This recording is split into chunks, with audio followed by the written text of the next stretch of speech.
अब ये वो मैंने आपको कंपैरेटिव स्टडी दी है, मैंने आपको कंपैरेटिव स्टडी दी है। उसके अंदर जो मेरा आज का रफड़ा है, जो आज का मसला जो हमने डिस्कस करना था, वो तो बेसिकली ऑटोइम्यून लंग्स डिजीज कि आपका अपना, देखें वो तो मुख्तलिफ आर्गन की, लंग्स की अपनी बीमारी, मुख्तलिफ वजूहात की बीमारियां। अब एक और मुसीबत आन पड़ी है कि आपका अपना इम्यून सिस्टम आपके खिलाफ हो गया है और उन्होंने लंग्स पे अटैक कर दिया। सारे मामलात ठीक हैं, फेफड़े भी ठीक थे, दिल भी ठीक है, गुर्दे भी ठीक है, कोई एलर्जी भी नहीं है, कोई कुछ भी नहीं है, किडनी भी ठीक है, लिवर भी ठीक है। अब क्या हो गया, जो आपका इम्यून सिस्टम था, जो वाइट ब्लड सेल जो आपको डिफेंस करना था जिन्होंने, उसके अंदर एक बी सेल होता है जिसने एंटीबॉडी बनानी थी। वो एंटीबॉडी जो बनती है, वो एंटीबॉडी जो है वो बजाय बीमारी के खिलाफ भी लड़ेगी और आपके फेफड़ों पे अटैक भी करेगी। तो कितना, अगर आप इसको ध्यान से, आप इसको गौर से समझें, पढ़ें, तो यार मैं तो महसूस होता हूँ। फिर जब आप पेशेंट ठीक करते हैं, फिर आप जब वेंट से उतारते हैं, फिर आप जब ऑक्सीजन से उतारते हैं, तो फिर मज़ा आता है। और होम्योपैथी दुनिया की वाइड साइंस है जिन सारे कॉजेटिव फैक्टर को एड्रेस करती है। आप बाद दफ़ा चले जाए ना दूसरे सिस्टम में, वो कहते हैं अब बस एंड है, अब इंटस्ट्रियल सेल डिजीज हो गई है, अब इसका कोई दुनिया में इलाज नहीं। अब फेब्रोसिस हो गया, अब इसका कोई दुनिया में इलाज नहीं। तो जब ऑटोइम्यून डिजीज हो जाएगी तो कहेंगे जी अब तो बिल्कुल ही काम खराब हो गया। ऑटोइम्यून डिजीजेस में वो जो मैंने आपको बताया कि इसमें, अब ऑटोइम्यून डिजीज में रूमेटॉइड आर्थराइटिस भी हमने पढ़ा था, उसकी कॉम्प्लिकेशंस में भी है कि रूमेटॉइड आर्थराइटिस जिसको होता है वो भी एंटीबॉडी जो है ना फेफड़ों पे अटैक कर देती है। आप कहेंगे जी ये तो रूमेटॉइड आर्थराइटिस है, इस बंदे के तो फेफड़े, जिस बंदे को रूमेटॉइड आर्थराइटिस है ये ध्यान में रखें कि उसको उसके फेफड़े मुतासर हो सकते हैं। जिस बंदे को SLE है, SLE सिस्टेमिक लूपस ऐसी बीमारी है, ऐसी ऑटोइम्यून डिजीज है कि ये मल्टीपल ऑर्गन इन्वॉल्व करती है, जोड़ इन्वॉल्व करती है, स्किन इन्वॉल्व करती है, फेफड़े भी इन्वॉल्व करती है। मैं इसको आगे हम जाके पढ़ेंगे। जिसको SLE लेबल है उसके लंग्स डैमेज होंगे, उनको डिफिकल्टी, ब्रीदिंग डिफिकल्टी होगी। पोलीमायोसाइटिस है एक, ये भी एक ऑटोइम्यून डिजीज है, इसके अंदर भी फेफड़े मुतासर होते हैं। डर्माटोमायोसाइटिस है, स्किन की एक डिजीज है, इसके अंदर भी फेफड़े मुतासर। सोरेजन सिंड्रोम है, इसके साथ भी फेफड़े मुतासर होते हैं। तो ये वो ऑटोइम्यून डिजीजेज हैं, जिस बंदे को ऑटोइम्यून डिजीजेज होगी उसका लंग्स भी मुतासर होगा। आगे चलेंगे।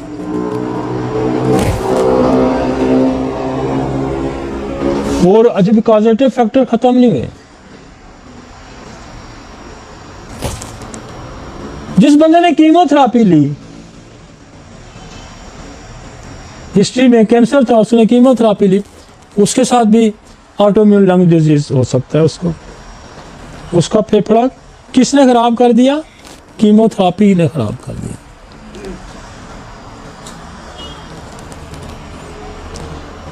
मेथोट्रेक्सेट एक मेडिसिन है जो ज्यादातर जोड़ों के दर्दों के लिए और स्किन के लिए, सोराइसिस के लिए यूज होती है। ये भी एंटी कैंसरियन मेडिसिन है। अब कीमोथेरेपी मोस्ट कॉमनली कौन सी ज्यादा हो रही है? साइक्लोफॉस्फेमाइड हो रही है और विल्कस्टाइन हो रही है। कॉमन दो कीमोथेरेपी बहुत ज़्यादा हो रही हैं।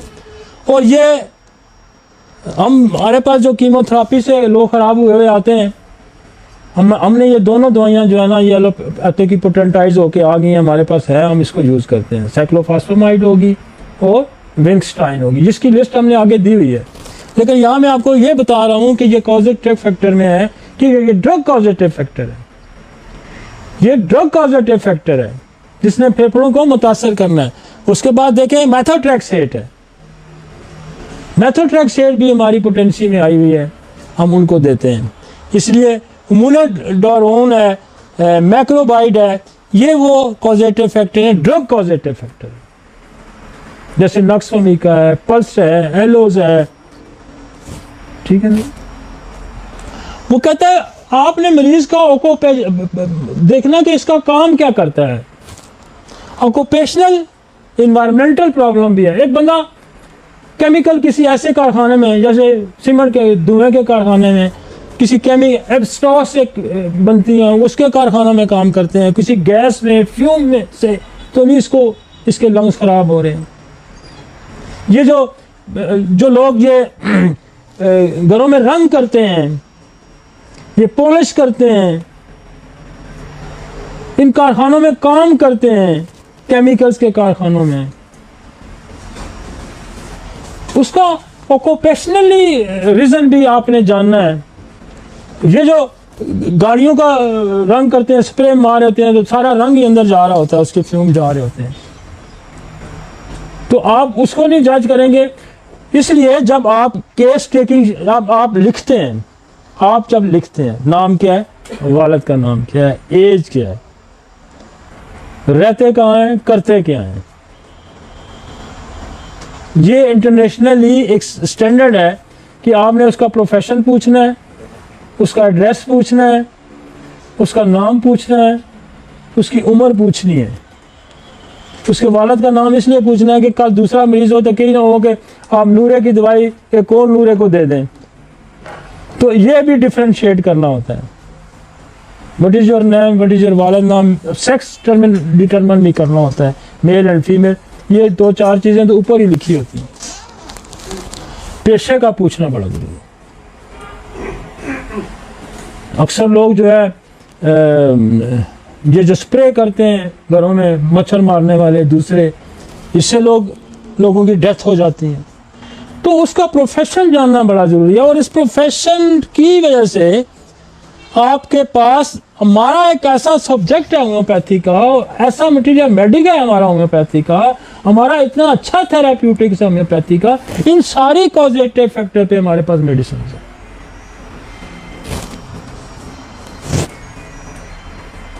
कभी किसी ने को आपको किसी होम्योपैथिक डॉक्टर ने वो दवाइयों पे तो लेक्चर दे देते हैं, फिलॉसफी देते हैं, इस तरह का लेक्चर मेंटेन करना, बनाना बड़ा मुश्किल काम होता है, वही कर सकता है।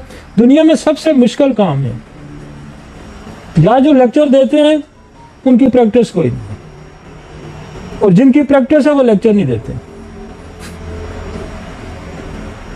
क्योंकि वो उसका काम खिंचाना होता है, या तो वो बताना नहीं चाह रहा होता, या उसको समझ नहीं होती, मरीज तो ठीक हो रहे थे।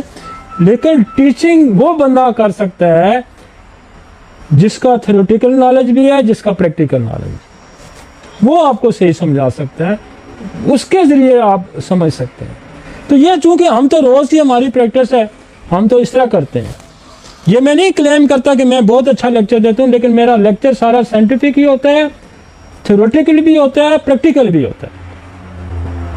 हम एनाटॉमी भी समझे, हम फिजियोलॉजी भी समझते हैं, फिर उसकी पैथोलॉजी। मैंने आपको लंग्स का स्ट्रक्चर दिखाया, उसका फंक्शन दिखाया, फिर उसकी खराबी के कॉजेटिव फैक्टर, फिर हम उसको दुरुस्त कैसे करेंगे हम आपको वो भी आपको बताएंगे। ठीक हो गया जी।